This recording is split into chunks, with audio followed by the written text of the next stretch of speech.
ನಮಸ್ತೆ ಎಜಿ ನ್ಯೂಸ್ಗೆ ಸ್ವಾಗತ.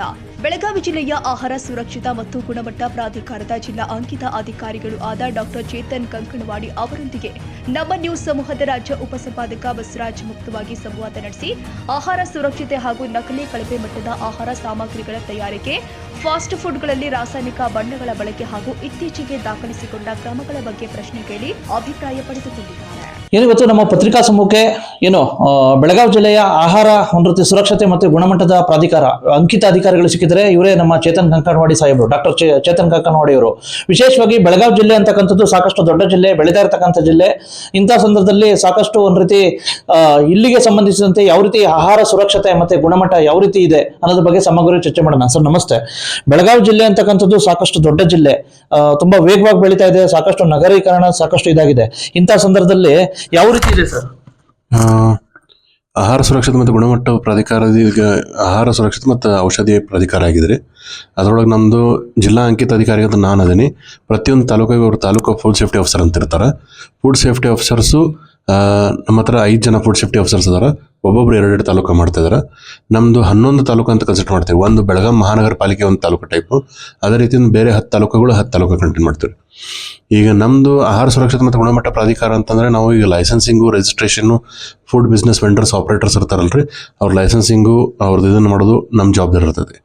ಸೊ ಈಗ ಯಾವ ಹೊಸದಾಗಿ ಬಂದಿರೋ ಇದನ್ನಿರಲಿ, ಫುಡ್ ಬಿಸ್ನೆಸ್ ಆಪರೇಟರ್ ಇರಲಿ, ಅವ್ರು ನಮ್ಮ ಹತ್ರ ರಿಜಿಸ್ಟ್ರೇಷನ್ ಅಥವಾ ಲೈಸೆನ್ಸ್ ಮಾಡ್ಕೋಬೇಕಾಗುತ್ತೆ. ಲೈಸೆನ್ಸ್ ಪ್ರಾಧಿಕಾರ ಆಗ್ಬೇಕಂತಂದ್ರೆ ಲೈಸೆನ್ಸ್ ನಾವು ಡಿಸ್ಟ್ರಿಬ್ಯೂಟ್ ಮಾಡ್ತಿರ್ತೀವಿ DO ಆಫೀಸಿಂದ. ಲೈಸೆನ್ಸ್ ಆಗಬೇಕಂದ್ರೆ ಅವ್ರು ವರ್ಷಕ್ಕೆ 12 ಲಕ್ಷಕ್ಕಿಂತ ಜಾಸ್ತಿ ಟರ್ನ್ ಓವರ್ ಇತ್ತಂದ್ರೆ ಲೈಸೆನ್ಸ್ ಕ್ಯಾಟಗರಿಯಲ್ಲಿ ಬರುತ್ತೆ. ಅದಕ್ಕಿಂತ ಕಡಿಮೆ ಟರ್ನ್ ಓವರ್ ಇತ್ತಂದ್ರೆ ಅವ್ರು ರಿಜಿಸ್ಟ್ರೇಷನ್ ಕ್ಯಾಟಗರಿಯಲ್ಲಿ ಬರುತ್ತೆ. ರಿಜಿಸ್ಟ್ರೇಷನ್ ಕ್ಯಾಟಗರಿಯಲ್ಲಿ ಬಂದಾಗ ತಾಲೂಕಾ ಫುಡ್ ಸೇಫ್ಟಿ ಆಫೀಸರ್ ಇರ್ತಾರಲ್ಲ, ಅವ್ರು ರಿಜಿಸ್ಟ್ರೇಷನ್ ಮಾಡ್ಕೊತಾರೆ. ಅದೇ ರೀತಿ ಅಂದ್ರೆ ಲೈಸೆನ್ಸಿಂಗ್ ಏನಿದೆ, ಸ್ಟೇಟ್ ಲೈಸೆನ್ಸಿಂಗ್ ಇದೆ, ನಾವು DO ಅವ್ರಿಗೂ ಕೊಡ್ತಿರ್ತೀವಿ. ಈ ಲೈಸೆನ್ಸಿಂಗೋಸ್ಕರ FSSAI ಅಂತ ಲಾಂಗ್ ಫಾರ್ ಇದನ್ನು ನಮ್ಮದು ವೆಬ್ಸೈಟ್ ಇದೆ. ಅದ್ರ ಹೋಗಿಬಿಟ್ಟು ಜನ ತಮ್ಮದು ಡಾಕ್ಯುಮೆಂಟ್ಸ್ ಏನಿದೆ ಅಪ್ಲೋಡ್ ಮಾಡಿದ್ರಂತಂದರೆ ನಮ್ಮ ಪ್ರೋಟೋಕಾಲ್ ಬಂದ್ಬಿಡ್ತೈತ್ರಲ್ಲಿ. ಬಂದಾದಮೇಲೆ ನಾವು ವೆರಿಫಿಕೇಷನ್ ಮಾಡಿಬಿಟ್ಟು ಅದಾದಮೇಲೆ FSOನು ಫಿಸಿಕಲ್ ವೆರಿಫಿಕೇಷನ್ ಮಾಡಿ ಅವಶ್ಯಕತೆ ಗುಣಮಟ್ಟ ಸಾಮಗ್ರಿಗಳಾಗಲಿ, ಸ್ವಚ್ಛತೆ ಆಗಲಿ ಎಲ್ಲ ಉಪಯೋಗಿಸ್ತಾ ಇದ್ದಲ್ಲ ಅಂತ ಕಂಡು ಬಂದಲ್ಲಿ ನಾವು ಅವ್ರಿಗೆ ಲೈಸೆನ್ಸ್ ಗ್ರಾಂಟ್ ಮಾಡ್ತಿರ್ತೀವಿ ಅಷ್ಟೇ. ಸರ್, ಈಗ ಇತ್ತೀಚೆಗೆ ಸಾಕಷ್ಟು ಒಂದು ರೀತಿ ವ್ಯಾಪಾರ ಮತ್ತು ಸಾಕಷ್ಟು ಬೆಲೆ ಹೆಚ್ಚಳಿಕೆ ಮತ್ತು ಸಾಕಷ್ಟು ಆಸೆಗೋಸ್ಕರ ಸಾಕಷ್ಟು ಕಲಬೆರಕೆ ಆಗ್ತಕ್ಕಂಥದ್ದು ಮತ್ತು ಕಳಪೆ ಗುಣಮಟ್ಟದ ವಸ್ತುಗಳನ್ನು ಹಾಕಿ ಮಾರಾಟ ಮಾಡ್ತಕ್ಕಂಥದ್ದು ಸರ್ವೇ ಸಾಮಾನ್ಯ ಆಗಿದೆ ಸರ್. ವಿಶೇಷವಾಗಿ ಬೇಕರಿಗಳು ಐಟಮ್ ಇರ್ಬೋದು ಮತ್ತು ಕಾರ್ದಾನಿ ಬಟ್ಟೆಗಳು ಐಟಮ್ ಇರ್ಬೋದು, ಕಲಬೆರಕೆ ಅತಿ ಕಳಪೆ ಮಟ್ಟದ ಒಂದು ರೀತಿ ಎಣ್ಣೆ ಆಗ್ತಕ್ಕಂಥದ್ದು ಇದಿದೆ ಸರ್. ಈ ರೀತಿ ಆಗ್ಬಿಟ್ರೆ ಜನಗಳ ಆರೋಗ್ಯದ ಪರಿಸ್ಥಿತಿ ಯಾವ ರೀತಿ? ಈಗ ಕಳಪೆ ಎಣ್ಣೆ ತಾವು ಹೇಳಿದ್ರೆ ಭಾಳ ಒಳ್ಳೆಯ ಇದನ್ನಾಗುತ್ತೆ. ಈಗ ಸದ್ಯಕ್ಕೆ ನಾವು ಎಣ್ಣೆದನ್ನು ವ್ಯಾಪಕವಾಗಿ ಇದನ್ನು ಎಲ್ಲ ಕಡೆ ಟೆಸ್ಟಿಂಗ್ ಮಾಡಿಸ್ತಾ ಇದ್ದೀವಿ. ರೀಯೂಸ್ಡ್ ಕುಕ್ಕಿಂಗ್ ಆಯಿಲ್ ಅಥವಾ fresh cooking oil, fortified cooking oils ಅಂತ ನಾವು ಸ್ಯಾಂಪ್ಲಿಂಗ್ ಮಾಡ್ತಾ ಇದ್ದೀವಿ. ಪ್ರತಿಯೊಂದು ತಾಲೂಕಿಂದ ನಾವು ಒಂದು ತಿಂಗಳಿಗೆ 15 ಸರ್ವೆ ಸ್ಯಾಂಪಲ್ಸು, ಅದೇ ರೀತಿಯಿಂದ 10 ಲೀಗಲ್ ಸ್ಯಾಂಪಲ್ಸ್ ಅಂತ ತೆಗಿತಿರ್ತೀವಿ ರೀ. ಲೀಗಲ್ ಸ್ಯಾಂಪಲ್ಸಲ್ಲಿ ಯಾವುದೇ ರೀತಿ ಅಂದ್ರೆ ನ್ಯೂನತೆ ಕಂಡು ಬಂದಲ್ಲಿ ಡೈರೆಕ್ಟಾಗಿ ನಾವು JOMC ಕೇಸಲ್ಲಿ ಕೋರ್ಟಲ್ಲಿ ಕೇಸ್ ಹಾಕ್ತಿರ್ತೀವಿ.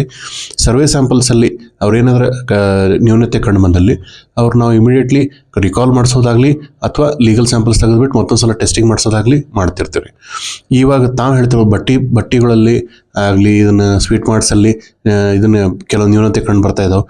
ಕಂಡು ಬಂದಿರೋ ನ್ಯೂನತೆ ಯಾರಾದರೂ ನಮ್ಮನ್ನು ಡೈರೆಕ್ಟಾಗಿ ಕಂಪ್ಲೇಂಟ್ ಕೊಟ್ಟಲ್ಲಿ ನಾವು ಅಲ್ಲಿದಲ್ಲೇ ವಿಸಿಟ್ ಮಾಡಿ ನಾವು ಅದನ್ನು ಸ್ಯಾಂಪ್ಲಿಂಗ್ ಮಾಡಿಬಿಟ್ಟು ಅವ್ರು ಏನಾದ್ರು ನ್ಯೂನತೆ ಇದ್ದಲ್ಲಿ ಮೊದಲು ಇದನ್ನು ನೋಟಿಸ್ ಕೊಡ್ತೀವಿ. ನಾವು ಅವ್ರಿಗೆ ನೋಟಿಸ್ ಕೊಟ್ಬಿಟ್ಟು ಸುಧಾರಣೆ ಪೀರಿಯಡ್ ಇರ್ತದೆ. ಸುಧಾರಿಕೊಳ್ಳಿಲ್ಲ ಅಂತಂದ್ರೆ ನಾವು ಸ್ಯಾಂಪ್ಲಿಂಗ್ ತೆಗೆದುಬಿಟ್ಟು ನಮಗೆ ಅತಿಶಯ ಜಾಸ್ತಿ ಸಿಕ್ಕಾಪಟ್ಟೆ ಗಲೀಜು ಅನಿಸ್ತಾ ಇದೆ, ಸಿಕ್ಕಾಪಟ್ಟೆ ಸರಿ ಇಲ್ಲ ಅನಿಸ್ತಂದ್ರೆ ನಾವು ಆಗಿಂದಾಗ ಹೋದಲ್ಲಿ ಕೂಡ ನಾವು ಸ್ಯಾಂಪ್ಲಿಂಗ್ ಕೂಡ ಮಾಡ್ಬೋದು.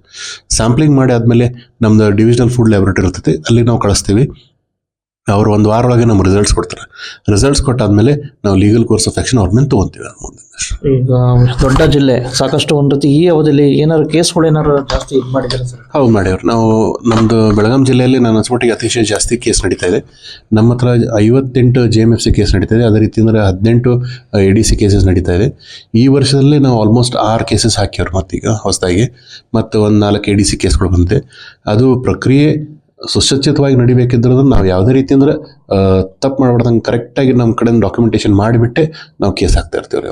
ಈಗ ಇನ್ನೊಂದು ಪ್ರಶ್ನೆ ಇದೆ ಸರ್, ವಿಶೇಷವಾಗಿ ಫುಡ್ ಅಂಡ್ ಸೇಫ್ಟಿ ಒಂದು ಮೆಜರ್ಮೆಂಟ್ ಇದ್ರೊಳಗೆ ಏನು ಮಾಡ್ತಾರೆ ಅಂದರೆ ಕೆಲವರು ಬ್ಲ್ಯಾಕ್ ಮೇಲ್ಗಳು ಇದು ಮಾಡೋದು, ನಕಲಿ ಅಧಿಕಾರಿಗಳು ಒಂದು ರೀತಿ ಹಾವಳಿಗಳು ಜಾಸ್ತಿ ಆಗಿದ್ದಾವೆ ಅಂತ ಸುದ್ದಿ ಇದೆ ಸರ್. ವಿಶೇಷವಾಗಿ ಬೇಕರಿಗಳು ಕೊಡ್ತಕ್ಕಂಥದ್ದು, ಬಟ್ಟಿಗಳಿಗೆ ಭೇಟಿ ಕೊಡ್ತಕ್ಕಂಥದ್ದು, ಹಾಗಾಗಿ ವಿಶೇಷ ಒಬ್ಬ ತಾವು ಅಸಲಿ ಅಧಿಕಾರಿಯಾಗಿ ಏನು ಅವ್ರಿಗೆಲ್ಲ ಏನೇನು ನಾವು ಯಾವತ್ತಿದ್ರು ತಮ್ಮ ಯಾವ ತಾಲೂಕದಲ್ಲಿ ಇದೇ ರೀತಿ ತಮ್ಗೆ ಗೊತ್ತಿರ್ತೈತಿ.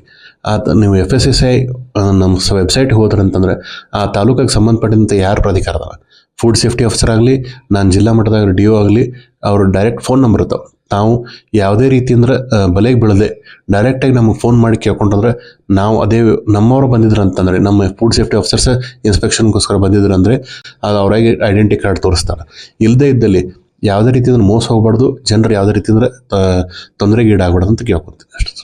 ಈಗ ಒರಿಜಿನಾಲಿಟಿಗೆ ವಿಶೇಷವಾಗಿ ಸಾಕಷ್ಟು ಒಂದು ರೀತಿ ಅಸಲಿ ಒಂದು ರೀತಿ ಗುಣಮಟ್ಟದ ಪದಾರ್ಥಗಳಿಗೆ ತಾವೇನಾರು ಏನು ಪ್ಲಾನ್ಗಳು ಸರ್? ಈಗ ಇವಾಗಿನ ಟೈಮ್ನಲ್ಲಿ ಗಂಡು ಮಕ್ಕಳು ಹೆಣ್ಮಕ್ಳು ಇಬ್ರು ಕೆಲ್ಸಕ್ಕೆ ಹೋಗ್ತಾ ಇರೋದ್ರ ಫಾಸ್ಟ್ ಫುಡ್ ಪ್ರಕರಣ ಜಾಸ್ತಿ ಕಾಣಿಸ್ತಾ ಇದೆ. ಫಾಸ್ಟ್ ಫುಡ್ ಪ್ರಕರಣದಲ್ಲಿ ತಾವು ಉಣ್ತಿರ್ಬೇಕಾದ್ರೆ ವಸ್ತುಗಳಲ್ಲಿ ಪ್ರಿಫರೇಬ್ಲಿ ಸಲಾಡ್ ಊಟ ಮಾಡೋದು, ಕರ್ದಿದ್ದ ದಿನಸ ಕಡಿಮೆ ಮಾಡೋದು, ಚೈನೀಸ್ ಐಟಮ್ಸ್ ಇಂಥವೆಲ್ಲ ತಿನ್ನಬೇಕಾದ್ರೆ ಕೆಲವೊಂದ್ಸಲ ಅವಶ್ಯಕತೆ ಇಲ್ಲದೆ ಇದ್ದು ಜಾಸ್ತಿ ಎಣ್ಣೆ ವಾಪರಿಸೋದಾಗ್ಲಿ, ಪದಾರ್ಥಗಳು ವಾಪರಿಸೋದಾಗ್ಲಿ, ಅದರಿಂದ ಆರೋಗ್ಯಕ್ಕೆ ಹಾನಿ ಆಗ್ಬೋದು. ಯಾವತ್ತಿದ್ರೂ ಮನೆಯಲ್ಲಿ ಮಾಡಿದ ಊಟ ಎಲ್ಲದಕ್ಕಿಂತ ಉತ್ತಮ. ಊಟದೊಳಗೆ ನ್ಯಾಚುರಲ್ ಇರೋ ಕಲರ್ಸ್ ಅಂದರೆ ನ್ಯಾಚುರಲ್ ಆಗಿ ಎಷ್ಟು ಬಣ್ಣದ ಪದಾರ್ಥ ಇರ್ತಾವೆ ತಮ್ಮ ಇದನ್ನು ಊಟದಲ್ಲಿ. ಈ ಒಂದು ತಟ್ಟೆಯೊಳಗೆ ನೀವು ಒಂದು ಬೀಟ್ರೂಟ್ ಇಟ್ಕೋಬೋದು, ಒಂದು ಗಜ್ಜರಿ ಇಟ್ಕೋಬೋದು, ಒಂದು ಸೌತೆಕಾಯಿ ಇಟ್ಕೋಬೋದು, ಒಂದು ಮೂಲಂಗಿ ಇಟ್ಕೋಬೋದು, ಅದ್ರ ಜೊತೆಗೆ ರೊಟ್ಟಿ, ಸಾಂಬಾರು, ಚಪಾತಿ, ಬೇಳೆ. ಇದು ಒಂದು ಪೌಷ್ಟಿಕ ಆಹಾರ, ನ್ಯೂಟ್ರಿಷನ್ ವ್ಯಾಲ್ಯೂ ಇದ್ರದ್ದು ಆಹಾರ. ಇದು ನೀವು ತಿನ್ಕೊಳ್ತಿದ್ರಂದ್ರೆ ಇದಕ್ಕೆ ನಿಮ್ಗೆ ಯಾವುದೇ ರೀತಿ ಆರೋಗ್ಯ ಹಾನಿ ಆಗಲ್ಲ. ನೀವು ಫಾಸ್ಟ್ ಫುಡ್ ಭಾಳ ಜಾಸ್ತಿ ಬೆನ್ನತ್ತದಂದ್ರೆ ಅದಕ್ಕೆ ಆರೋಗ್ಯ ಹಾನಿ ಆಗೋ ಚಾನ್ಸಸ್ ಜಾಸ್ತಿ ಇರುತ್ತೆ. ಯಾಕಂದರೆ ಅದರೊಳಗೆ ಎಣ್ಣೆ ಆಗಲಿ, ವನಸ್ಪತಿ ಆಗಲಿ ವಾಪರಿಸಿರೋ ಚಾನ್ಸಸ್ ಜಾಸ್ತಿ ಇರುತ್ತೆ. ಅದರಿಂದ ನಮ್ಮ ಹೆಲ್ತ್ಗೂ ಕೂಡ ಪರಿಣಾಮ ಆಗ್ಬೋದು, ಅದರಿಂದ ಹಾರ್ಟ್ ಪ್ರಾಬ್ಲಮ್ ಆಗ್ಬೋದು, ಯಾವುದೇ ರೀತಿಯ ಪ್ರಾಬ್ಲಮ್. ಮತ್ತು ಕೆಲವೊಂದು ಕಡೆ ಸಿಂಥೆಟಿಕ್ ಏಜೆಂಟ್ಸ್ ಯೂಸ್ ಮಾಡ್ತಾ ಇದ್ದಾರೆ. ಅದನ್ನು ನಾವು ಎಲ್ಲ ಬ್ಯಾನ್ ಮಾಡೇವಿ. ಈಗ ಬ್ಯಾನ್ ಮಾಡಿದ್ರು ಕೂಡ ಕೆಲವೊಂದು ಸಲ ತಪ್ಪಿ ಕಂಡು ಬರ್ತಿರ್ತೈತೆ. ಅಂಥದ್ದು ಏನ್ರಿ ಇದ್ದಲ್ಲಿ ಸಿಂಥೆಟಿಕ್ ಏಜೆಂಟ್ಸ್ ಅಂದ್ರೆ ಕಾರ್ಸಿನೋಜನ್ಸ್ ಆಗೋ ಚಾನ್ಸ್ ಇರುತ್ತೆ, ಕ್ಯಾನ್ಸರ್ ಆಗೋ ಚಾನ್ಸ್ ಇರುತ್ತೆ ಜನರಿಗೆ. ಅಂಥವೆಲ್ಲ ಆಗಬಾರ್ದು ಅಂತಂದರೆ ಪೌಷ್ಟಿಕವಾಗಿ ಫ್ರೆಶ್ ಇರೋದು ಮತ್ತು ವೆಜಿಟೇಬಲ್ಸು, ಹಣ್ಣು, ಮನೆಯಲ್ಲಿ ಅಡುಗೆ ಮಾಡಿದ ಊಟ ಇಂಥವು ತಿನ್ಕೊತಿದ್ರು ಭಾಳ ಒಳ್ಳೆಯದು. ಈಗ ಬೀದಿ ಬದಿ ವ್ಯಾಪಾರಸ್ಥರಲ್ಲಿ ಎಗ್ ರೈಸ್ಗೆ ಒಂದು ರೀತಿ ಬಣ್ಣ ಬಳಸ್ತಕ್ಕಂಥದ್ದು, ಮತ್ತು ಗೋಬಿಗೆ ಜಾಸ್ತಿ ಒಂದು ಕೆಂಪು ಬಣ್ಣ ಕೇಸರಿ ಬಣ್ಣ ಮಾಡ್ತಕ್ಕಂಥದ್ದು ಒಂದು ಕಡೆ, ಇನ್ನೊಂದು ಕಡೆ ಡಾಲ್ಡಾಗೆ ಒಂದು ರೀತಿ ಸಾಕಷ್ಟು ಒಂದು ರೀತಿ ಮೂಳೆಗಳನ್ನ ಮಾಡ್ತಕ್ಕಂಥದ್ದು, ಮತ್ತು ಕಲಬೆರಕೆ ಹಾಲನ್ನು ಮಾಡ್ತಕ್ಕಂಥದ್ದು, ಹೀಗೆ ಹಲವಾರು ವಿವಿಧ ಆಯಾಮಗಳಲ್ಲಿ ಬರ್ತವೆ ಸರ್. ನೀವೇನೋ ಆದೇಶ ಮಾಡಿದ್ರಿ ಇಲಾಖೆಯಿಂದ, ಆದರೆ ಏನು ಸರ್ ಆದ್ರೂ ಹಂಗೆ ಕಂಟಿನ್ಯೂ ಅದೇ ರೀತಿಯಿಂದ ಮಾಡ್ತಿರ್ಬೇಕು. ನಿಮ್ಗೆ ಏನೋ ನಾವು ಯಾವತ್ತಿದ್ರು ಎಲ್ಲ ಜನರಿಗೆ ಏನು ಹೇಳಿದ್ರೆ FSSAI ಅಂತ ನಮ್ಗೇನು ವೆಬ್ಸೈಟ್ ಇದೆ, ಅಲ್ಲಿ ಹೋಗಿಬಿಟ್ಟು ತಾವು ಆನ್ಲೈನ್ ಕಂಪ್ಲೇಂಟ್ ಲಾಂಚ್ ಮಾಡ್ಬೋದು. ತಮಗೆ ನಾವು ಎಷ್ಟು ಜಾಗರೂಕರಾಗಿರಬೇಕು, ಅದಕ್ಕಿಂತ ಜಾಸ್ತಿ ಗ್ರಾಹಕರು ಜಾಗರೂಕರಾಗಿರಬೇಕು. ಗ್ರಾಹಕರಿಗೆ ಏನಾದ್ರು ತೊಂದರೆ ಅನಿಸ್ತಂದರೆ ಅವ್ರಿಗೆ ಗೊತ್ತಿಲ್ಲದೂ ಏನಾದ್ರು ತೊಂದರೆ ಅನಿಸ್ತಂದ್ರೆ ನಮ್ಮ FSSAI ಸೈಟ್ ಹೋಗಿಬಿಟ್ಟು ಆನ್ಲೈನ್ ಕಂಪ್ಲೇಂಟ್ ಲಾಂಚ್ ಮಾಡಿದ್ರು ಅಂತಂದರೆ ಎಲ್ಲಿ ಅನ್ನೋದು ನಮ್ಗೆ ಗೊತ್ತಾಗ್ತದೆ. ನಾವು ಅಲ್ಲಿ ಹೋಗಿ ವಿಸಿಟ್ ಮಾಡ್ಕೊಂಡ್ಬಿಟ್ಟು ಯಾರು ತಪ್ಪಿತಸ್ಥರಿರ್ತಾರೋ ಅವ್ರನ್ನ ಕಠಿಣ ಕ್ರಮಕ್ಕೆ ನಾವು ತಗೊಂತೀವ್ರಿ. ಕೊನೆಯ ಪ್ರಶ್ನೆ, ಒಬ್ಬ ಜಿಲ್ಲಾ ಆಹಾರ ಸುರಕ್ಷತಾ ಅಧಿಕಾರಿ, ಆಹಾರ ಮತ್ತು ಗುಣಮಟ್ಟ ಸುರಕ್ಷಾ ಅಧಿಕಾರಿಗಳಿಗೆ ಜನರ ಆರೋಗ್ಯದ ದೃಷ್ಟಿಯಿಂದ ನಿಮ್ಮ ಜಿಲ್ಲೆಯ ಜನರಿಗೆ ಏನು ಕಿವಿ ಮಾತು ಭರವಸೆ ಇಡ್ಲಿಕ್ಕೆ ಬಯಸ್ತೀರಾ? ಯಾವತ್ತಿದ್ರು ಬಿಸಿ ಊಟ, ಫ್ರೆಶ್ ಊಟ ಮಾಡೋದು ಒಳ್ಳೆಯದು. ಆದಷ್ಟು ಸಲಾಡ್ಸು, ಫ್ರೂಟ್ಸ್ ಜಾಸ್ತಿ ತಿನ್ಕೊಳ್ರಿ. ಬಣ್ಣದ ಪದಾರ್ಥ ಅಂತಂದ್ರೆ ಬಣ್ಣ ಹಾಕಿರೋ ಪದಾರ್ಥ ಅಲ್ಲ, ನ್ಯಾಚುರಲ್ ಆಗಿ ಬಣ್ಣ ದೇವ್ರು ಕೊಟ್ಟಿರೋದಾಗ್ಲಿ, ಇದನ್ನ ಸೃಷ್ಟಿಯೊಳಗೆ ಬೆಳೆದಿರೋ ಬಣ್ಣದ ಪದಾರ್ಥಗಳಾಗಲಿ ಅಂಥ ಇದನ್ನ ವಸ್ತುಗಳನ್ನ ಉಪಯೋಗಿಸ್ಕೊಂಡ್ರೆ ಭಾಳ ಒಳ್ಳೆಯದು. ಇವಿಷ್ಟು ಒಟ್ಟಾರೆ ಗೊತ್ತಾಯ್ತಲ್ಲ. ಮಾನ್ಯ ಡಾಕ್ಟರ್ ಚೇತನ್ ಕಂಕನವಾಡಿ ಅವರು, ವಿಶೇಷವಾಗಿ ಆಹಾರ ಮತ್ತು ಸುರಕ್ಷತೆ ಮತ್ತು ಗುಣಮಟ್ಟ ಅಂಕಿತ ಅಧಿಕಾರಿಗಳು, ಇವರ ಅಭಿಪ್ರಾಯ. ನಮಸ್ಕಾರ, ಥ್ಯಾಂಕ್ ಯು. ಕನ್ನಡಿಗರ ಮೆಚ್ಚಿನ ನಿಮ್ಮ AJ 24/7 ನ್ಯೂಸ್ ಕನ್ನಡ ವಾಹಿನಿ ಇದೀಗ ಟಿವಿಯಲ್ಲಿ ಲಭ್ಯ. ವೇಳೆ ನೋಟಿಸ್ ಕೊಟ್ಟಿದ್ರೆ ವಾಪಸ್ ತಗೋತೀವಿ. ಇವತ್ತು ವಕ್ಫ್ ಪ್ರಾಪರ್ಟಿ ಅಂತೇಳಿ ಬರ್ತದೆ ಅಂತ ಹೇಳಿದ್ರೆ ರೈತರು ಬೀದಿಗೆ ಬಂದು ಏನ್ ಮಾಡ್ಬೇಕಾಗತ್ತೆ? ಯಾರು ವೋಟ್ ಹಾಕಲಿಲ್ಲ ಅಂದ್ರೆ ಗ್ಯಾರಂಟಿನೆಲ್ಲ ಸ್ಟಾಪ್ ಮಾಡ್ಬಿಡ್ತೀವಿ.